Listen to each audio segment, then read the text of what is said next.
Aqueles que permanecem conseguem provar da bondade e da fidelidade de Deus. Um dia de cada vez caminhando pela palavra de Deus com reflexão, propósito e vida real. Seja muito bem-vindo ao Bíblia 365 na prática. Hoje é o dia 173 da nossa jornada, dia 22 de junho, e seguindo o nosso cronograma, os textos de hoje são Deuteronômio 27, Salmos 119, do versículo 1 ao 24, Isaías 54 e Mateus capítulo 2. Abra o teu coração, o seu secreto, permita que o Senhor fale a você. Se esse programa tem feito sentido, siga nas plataformas e compartilhe com alguém que você sabe que precisa dessa palavra hoje.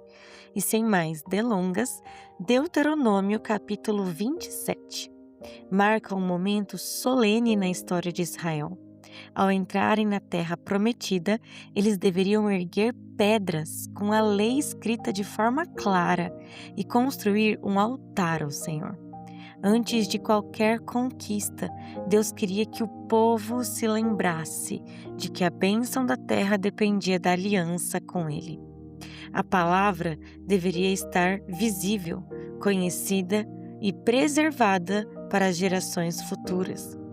O destaque do capítulo está na declaração: hoje vocês vieram a ser o povo do Senhor, seu Deus. Israel já havia sido escolhido antes, mas agora estavam prestes a assumir publicamente esse compromisso. Não bastava possuir a terra, era necessário viver como povo santo. Por isso Moisés diz: obedeçam à voz do Senhor. A identidade deles estava ligada a esta obediência, e isso serve para nós também.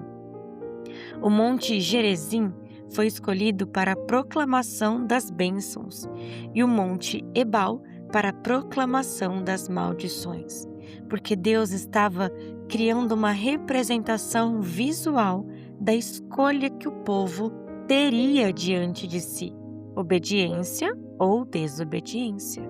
Os montes funcionavam como testemunhas da aliança. A lista de maldições revela que Deus não estava preocupado apenas com grandes pecados públicos, mas também com os pecados escondidos, as injustiças silenciosas e os atos praticados longe dos olhos das pessoas. É aquela famosa frase: quem é você quando ninguém está olhando? O capítulo termina lembrando que toda lei importa. O povo respondia amém a cada declaração, porque reconhecia que Deus é justo em tudo o que estabelece. Lembre-se disso. Partindo agora para Salmos, capítulo 119. E vamos ler Salmos em 7 dias, porque ele é muito comprido. Hoje vamos ler do versículo 1 até o 24.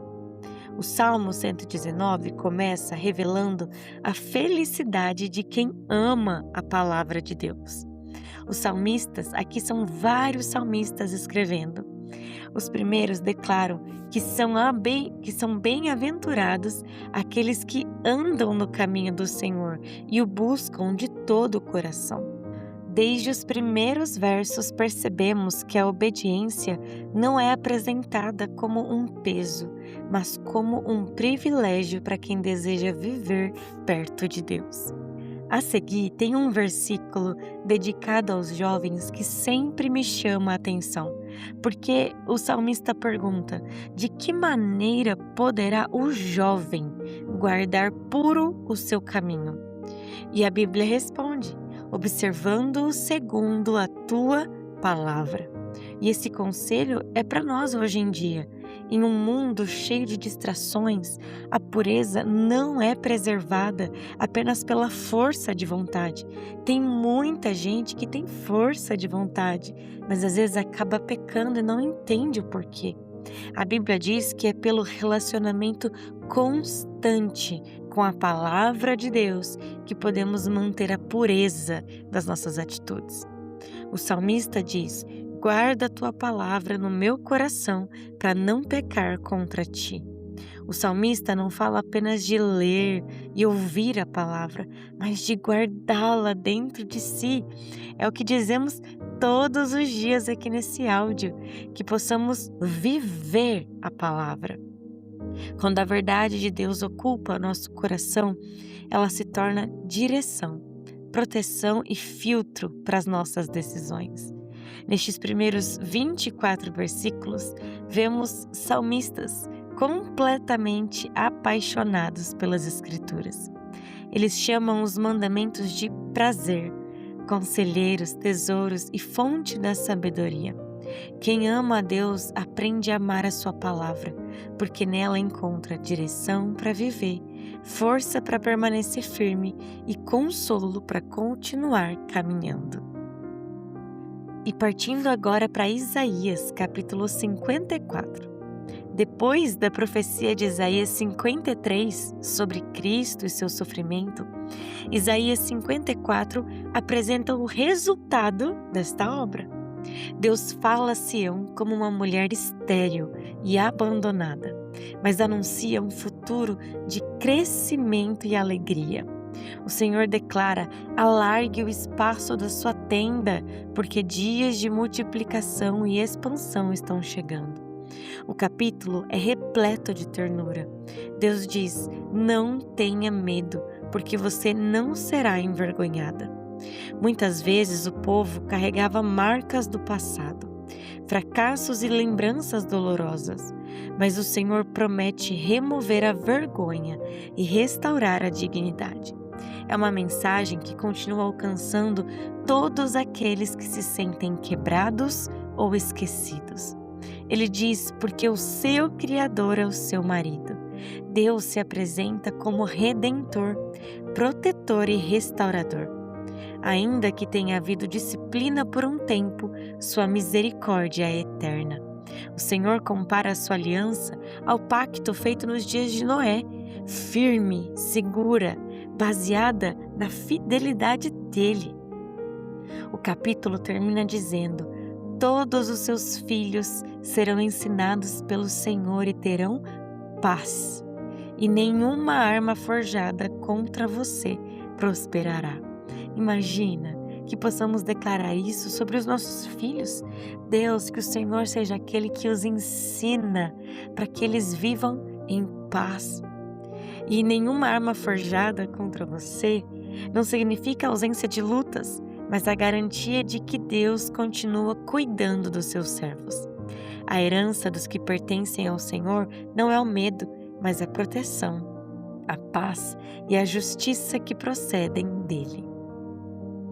E para finalizar o dia de hoje, Mateus capítulo 2 mostra que desde o nascimento de Jesus havia duas reações opostas diante dele: adoração e rejeição. Os sábios do Oriente viajaram longas distâncias para encontrá-lo, enquanto Herodes tentou destruí-lo. Aqueles homens reconheceram algo que muitos em Israel não perceberam: o verdadeiro rei havia chegado. Quando encontraram Jesus, ofereceram ouro, incenso e mirra.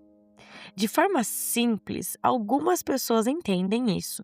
O ouro aponta para a realeza do Senhor, reconhecendo que Jesus era rei. O incenso aponta para a sua divindade e sacerdócio, pois era usado na adoração a Deus.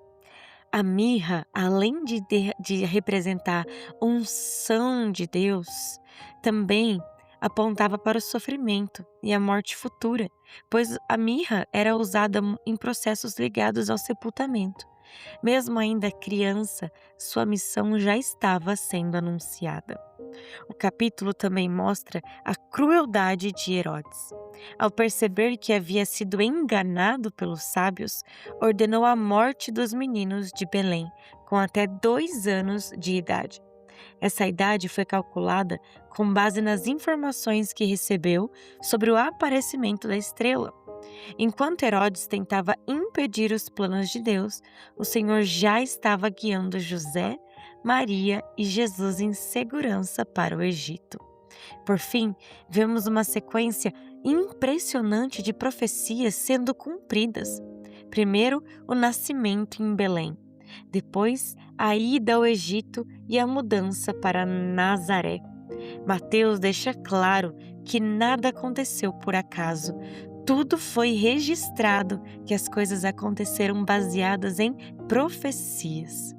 Deus estava conduzindo cada detalhe da história para revelar que Jesus era realmente o Messias prometido. Desde os primeiros dias de vida, o céu já testemunhava que o Salvador havia chegado. Querido Deus, obrigada, Pai, pelo dia de hoje. Obrigada porque o Senhor é fiel. O Senhor se mantém o mesmo ontem, hoje e para sempre. Deus, que o Senhor conduza os nossos corações em disciplina, nos ajude a manter uma vida de devoção, uma vida real e verdadeira diante de Ti, Papai. Nós te louvamos e te agradecemos por este dia, em nome de Jesus. Amém e amém. Que Deus te acompanhe hoje. Viva essa palavra na prática. Amanhã seguimos juntos no dia 174 da nossa leitura.